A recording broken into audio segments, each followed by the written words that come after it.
अस्सलाम वालेकुम दोस्तों, मैं हूं आपका दोस्त इब्राहिम राजपूत। को पता है कि चावलों की फसल 1-1.5 माह में पक के तैयार होने लगी है, तो किसान अभी बहुत परेशान है क्योंकि चावलों की जो फसल है ना उसका रेट ही बहुत कम लग रहा है।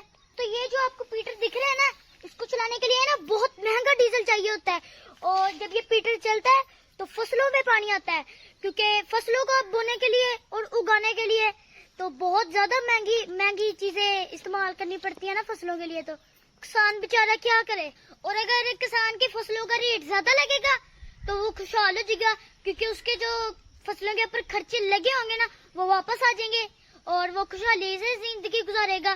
तो अगर रेट नहीं अच्छा लगेगा तो किसान बेचारा क्या करेगा। तो इसी वजह से ना पाकिस्तान में ना फसलों की मईशत भी कम हो जाएगी।